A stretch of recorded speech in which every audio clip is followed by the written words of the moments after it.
सुप्रभात। आज हम लोग पढ़ेंगे अलंकार।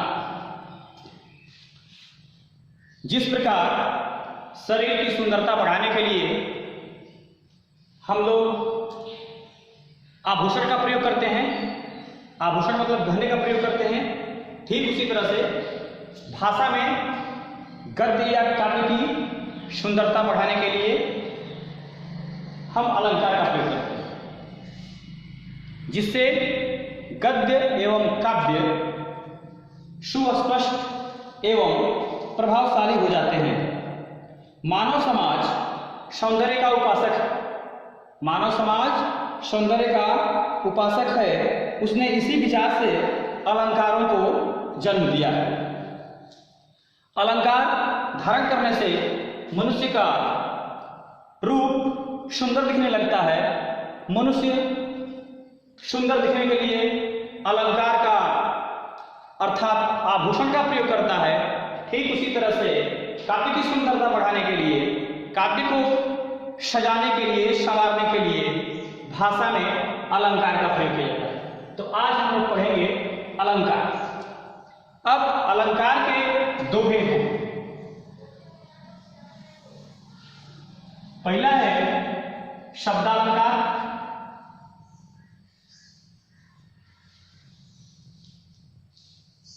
और दूसरा है अर्थालंकार।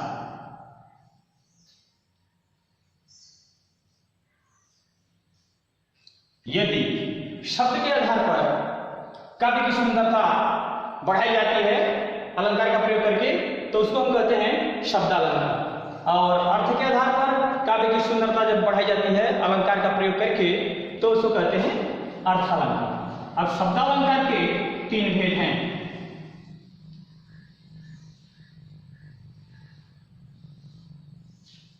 पहला है अनुप्रास अलंकार। अनुप्रास अलंकार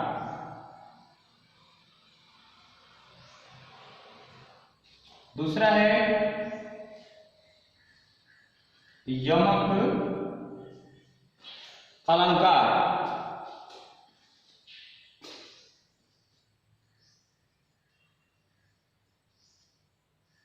और तीसरा है श्लेष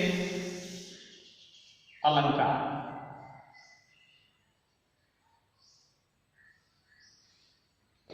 यह है शब्दालंकार के भेद। अनुप्रास अलंकार, यमक अलंकार, श्लेष अलंकार। तो इस अलंकार को बल्कि यहां लिख देते हैं श्लेष अलंकार। अब अर्थालंकार के 5 भेद बताए गए हैं। अर्थालंकार के 5 भेद हैं। पहला है उपमा अलंकार, दूसरा है रूपक अलंकार, तीसरा उत्प्रेक्षा अलंकार, चौथा अतिशयोक्ति अलंकार और पांचवा मानवीकरण अलंकार। इस तरह से 5 अलंकार अर्थालंकार के भेद हैं। अर्थालंकार के भेद 5, शब्दालंकार के भेद 3। तो पहले शब्दालंकार से हम प्रारंभ करते हैं अनुप्रास अलंकार। अनुप्रास अलंकार में क्या है? अनुप्रास अलंकार कहता है कि काव्य में जहां एक ही वर्ण की आवृत्ति बार बार होती है वहां अनुप्रास अलंकार होता है।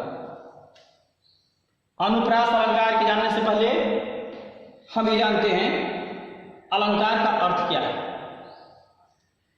अलंकार का अर्थ काव्य को जिन तत्वों से सजाया जाता है या अलंकृत किया जाता है,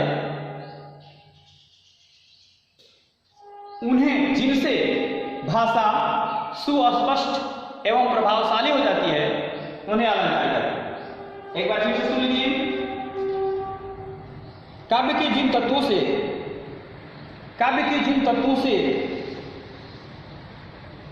सजाया जाता है या अलंकृत किया जाता है उन्हें अलंकार कहते हैं। अलंकार के प्रयोग से भाषा में सुस्पष्टता एवं प्रभावशाली हो जाती है। अलंकार के प्रयोग से भाषा सुस्पष्ट एवं प्रभावपूर्ण हो जाती है, जिससे पढ़ने एवं सुनने में श्रोता को या पाठक को भाषा सुस्पष्ट एवं प्रभावशाली प्रतीत होती है। अब अनुप्रास अलंकार की परिभाषा जानेंगे, उसको पहचानने की रीति या विधि को जानेंगे। तो अनुप्रास कहता है कि जहां वर्ण की आवृत्ति निश्चित क्रम में बार बार हो वहां अनुप्रास अलंकार होता है। अर्थात जहां एक ही वर्ण की आवृत्ति बार बार होती है वहां अनुप्रास अलंकार होता है। जैसे तरणी, तनुजा, तट, तमाल, तरवर, बहु, छाय। तरणी, तनुजा, तट, तमाल,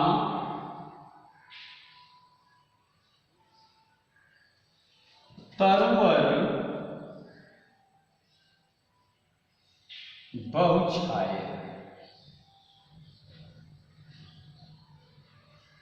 इस काव्य की पंक्ति में शब्द जो प्रारंभ हुआ है तरणी, त से प्रारंभ हुआ है, तनुजा त से प्रारंभ हुआ है, तट त से प्रारंभ हुआ है, तमाल त से प्रारंभ हुआ है, तरवर त से प्रारंभ हुआ है। अर्थात एक ही वर्ण वाले अक्षर, एक ही अक्षर की पुनरावृत्ति आवृत्ति बार बार हुई है, इसलिए यहां होगा अनुप्रास। तरणी, तनुजा, तट, तमाल, तरवर, बहु, छाय। ठीक उसी तरह से गोस्वामी तुलसीदास जी रामायण में एक चौपाई लिखे हैं, बंदव गुरुपद पदुम परागा सुरचि सुबास सरस अनुरागा। बंदव गुरुपद पदुम परागा सुरुचि सुबास सरस अनुरागा। इसकी दूसरी लाइन में श वर्ण की आवृत्ति बार बार हुई है, सुरुचि, सुभाष, सरस, अनुरागा। इस प्रकार यहाँ अनुप्रास अलंकार सुरुचि, सुबास, सरस, अनुरागा, जिसमें श वर्ण की आवृत्ति बार बार हुई है, जिसके कारण इस पंक्ति में अनुप्रास अलंकार है। एक और उदाहरण, मुदित महीपति मंदिर आए, सेवक सचिव सुमंत बुलाए। ये भी गोस्वामी तुलसीदास की चौपाई है। मुदित महीपति मंदिर आए, पहली लाइन को ध्यान से सुनेंगे। मुदित महीपति मंदिर आए, जिसमें म वर्ण की आवृत्ति हुई है। इस पंक्ति की पहली जो लाइन है, इस चौपाई की पहली लाइन है, उसमें जो भी शब्द प्रारंभ हुए हैं म से प्रारंभ हुए हैं। मुदित महीपति मंदिर आए, और दूसरा में सवर्ण की आवृत्ति हुई है, सेवक सचिव सुमंत बुलाए। दूसरी पंक्ति में सवर्ण की आवृत्ति हुई है, सेवक सचिव सुमंत बुलाए। इस प्रकार यहाँ म और सवर्ण की आवृत्ति बार बार होने से अनुप्रास अलंकार। तो अनुप्रास अलंकार आप लोग समझ गए होंगे, जहां एक ही वर्ण की आवृत्ति बार बार हो वहां अनुप्रास अलंकार। अब इसका दूसरा है यमक अलंकार। ये यमक, तो पहले ये जानेंगे कि यमक अलंकार में क्या होता है। इसमें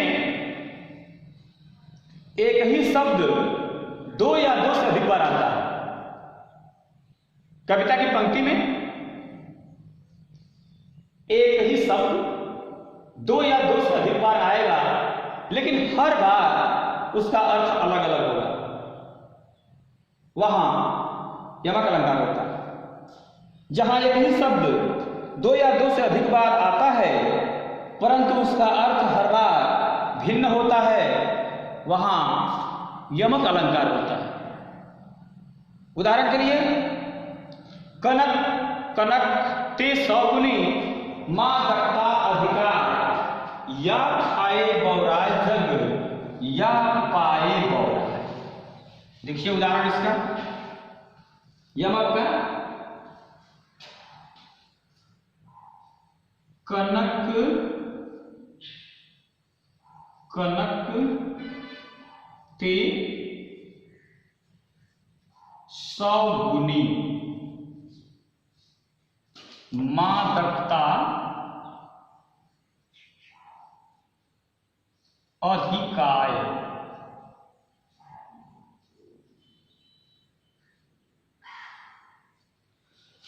या खाए बौराय जग या वा पाए बौराय।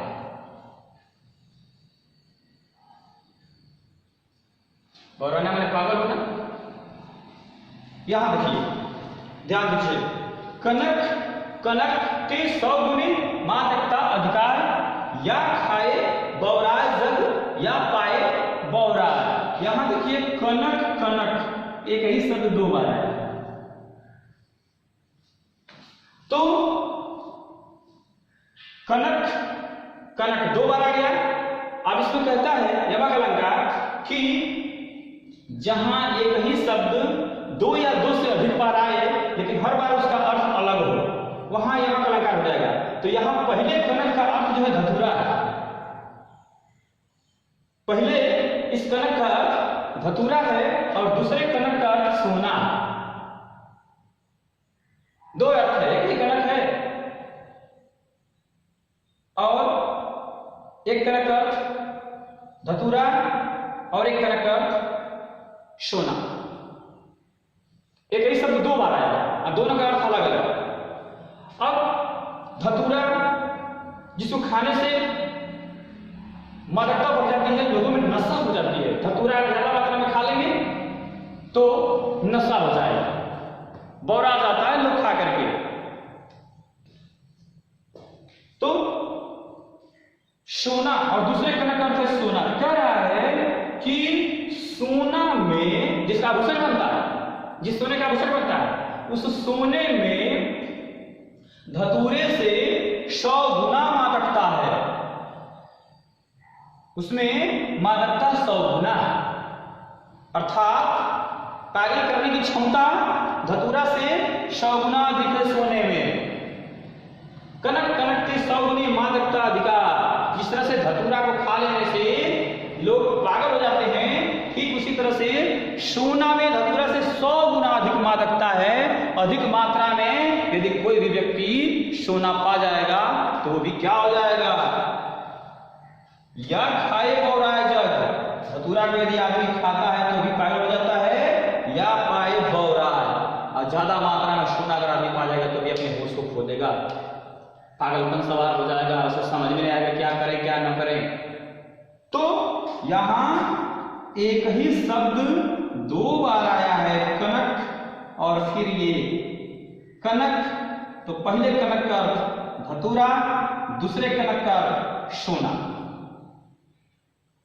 तो जब एक ही शब्द दो बार आया और दोनों का अर्थ अलग अलग हो गया तो वहां अलंकार हो जाएगा यमक।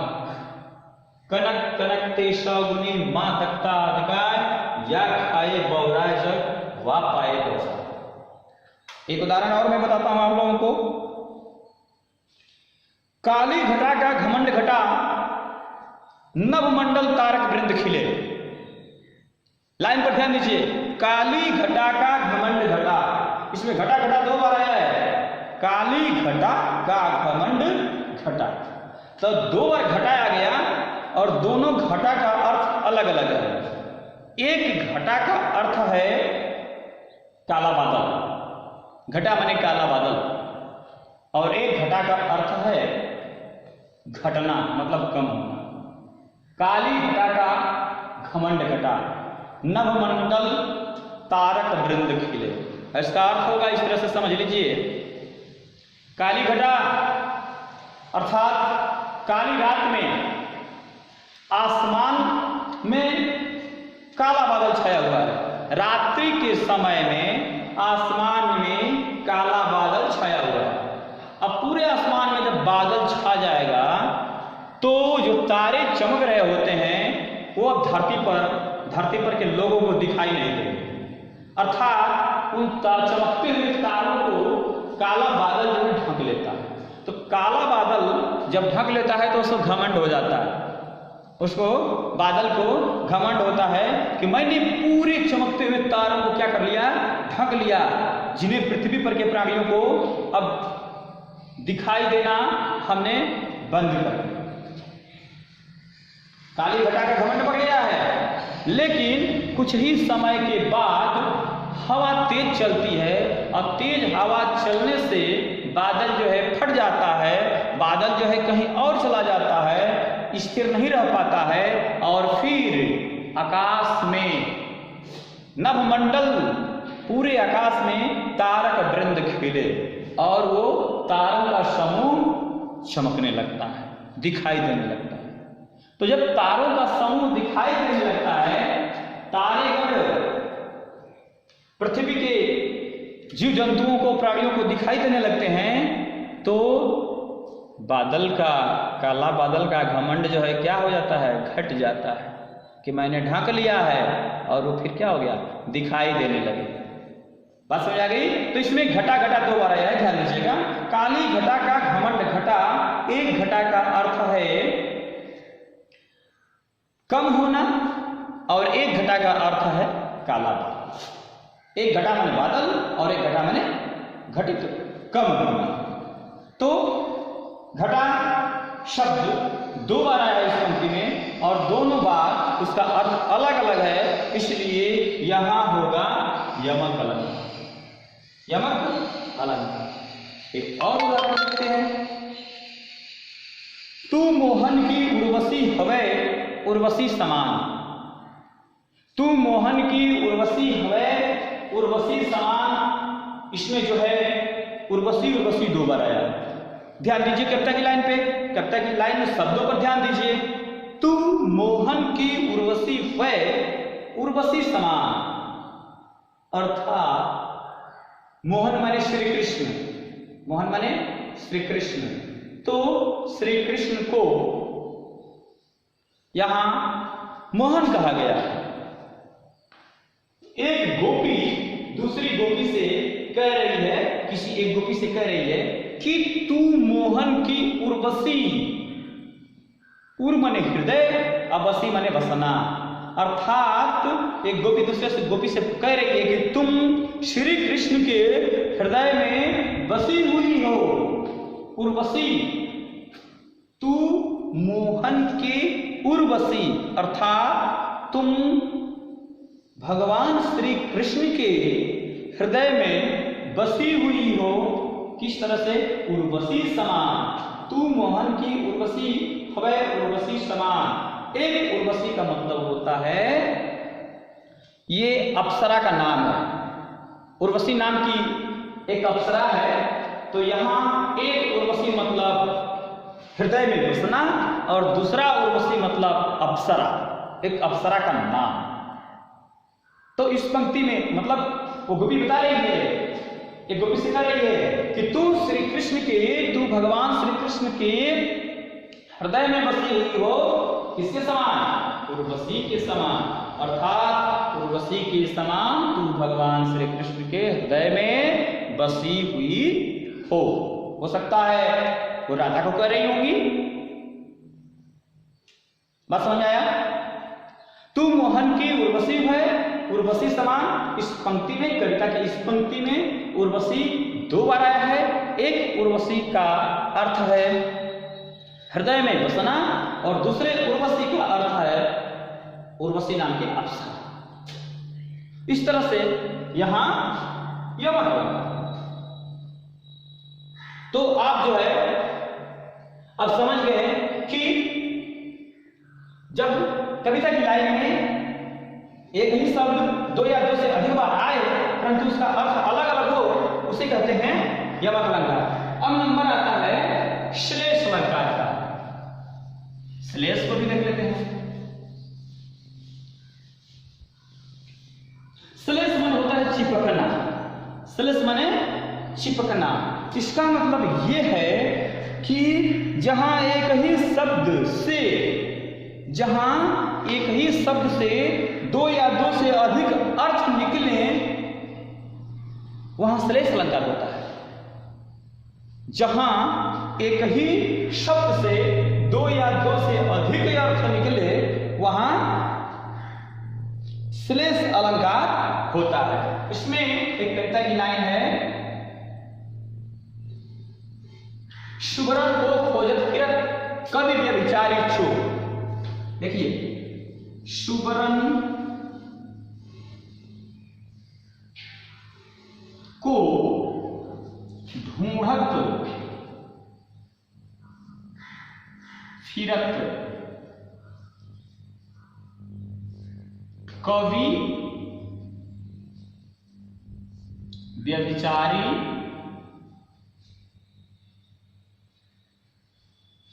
चोर।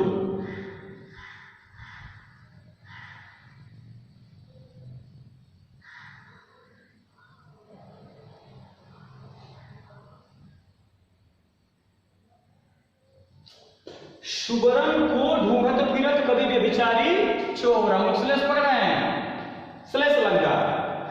अब इसमें देखिए, सुबरन एक शब्द है। सुबरन को ढूंढत फिरत कवि व्यभिचारी और चोर, तीन लोग इसको ढूंढ रहे हैं। कविता की लाइन को देखिए ध्यान से और इस अर्थ को समझिए। सुबरन को ढूंढत फिरत कवि व्यभिचारी चोर। सुबरन ढूंढत माने ढूंढना, ढूंढत फिरत कवि व्यभिचारी चोर। कवि माने कवि जो कविता लिखते हैं या कोई चीज, हाँ कविता लिखने वाले को कवि कहते हैं। तो कवि व्यभिचारी मतलब होता है बुरे विचार वाले लोग,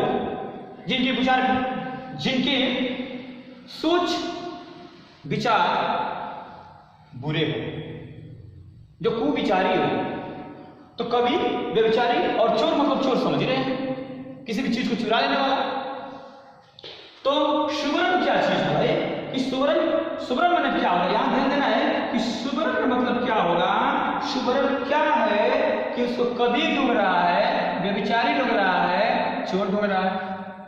तो यहां सुबरन के तीन अर्थ हैं, तीन अर्थ निकलते हैं और यही कह रहा है कि जहां एक ही शब्द के दो या दो से अधिक अर्थ निकले वहां श्लेष अलंकार होता है। ध्यान से समझिए। तो सुबरन में होता है अच्छा शब्द। सुबरन माने अच्छा शब्द। फिर इस सुबरन माने अच्छा रंग रूप। इस सुबरन का दूसरा अर्थ होगा अच्छा रंग रूप और तीसरा इसका अर्थ होगा सोना। तीन इसका अर्थ है। तो पहला है अच्छे शब्द। तो अच्छे शब्द को कभी ढूंढेगा, कभी जो है कविता लिखने के लिए अच्छे शब्दों का चयन करता है, अच्छा शब्द ढूंढता है। तो सुबरन माने अच्छा शब्द। व्यभिचारी जो बुरे विचार के लोग हैं वो अच्छा रंग रूप ढूंढते हैं, कहीं भी रहेंगे तो अच्छा रंग रूप को ढूंढते हैं। और चोर किसको ढूंढेगा? सुबरन माने सोना। सुबरन माने सोना। तो चोर चुराने के लिए हमेशा किसको ढूंढता है? सोना को ढूंढता है। तो यहां सुबरन का तीन अर्थ है। सुबरन शब्द एक है, इसके अर्थ दो से अधिक है, तीन हैं। कौन? पहला है अच्छा शब्द, दूसरा है अच्छा रंग रूप और तीसरा है सोना। इसलिए यहां श्लेष अलंकार, एक ही शब्द में कई अर्थ चिपके हुए हैं, है ना। तो श्लेष अलंकार कहता है कि जहां एक ही शब्द में दो या दो से अधिक अर्थ ध्वनित हो रहे हों वहाँ श्लेष अलंकार होता है।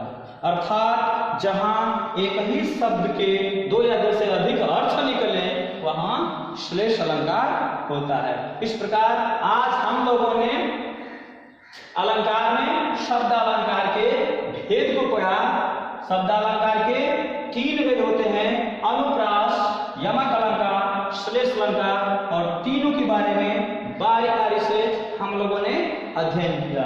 अनुप्रास कहता है कि जहां काव्य में एक ही वर्ग की आवृत्ति बार होती है वहां अनुप्रास अलंकार होता है। यमक अलंकार कहता है कि जहां एक ही शब्द दो या दो से अधिक बार आए और हर बार उसका अर्थ अलग अलग हो वहां यमक अलंकार होता है। और श्लेष का अर्थ होता है चिपकना, जहां एक ही शब्द के एक दो या दो से अधिक अर्थ निकले अर्थात कई अर्थ निकले वहां श्लेष अलंकार। इस तरह से हम आशा ही नहीं पूरा विश्वास करते हैं कि आप लोगों को अलंकार में शब्द अलंकार के तीन भेद अनुप्रास, यमक और श्लेष अच्छी तरह से समझ में आ गया होगा। और अच्छी तरह से समझने के लिए आप किताब खोल करके और अलंकार का चैप्टर पढ़ेंगे और ध्यान से उसको समझेंगे। फिर हम मिलेंगे अगले टर्म पर, तब तक के लिए धन्यवाद।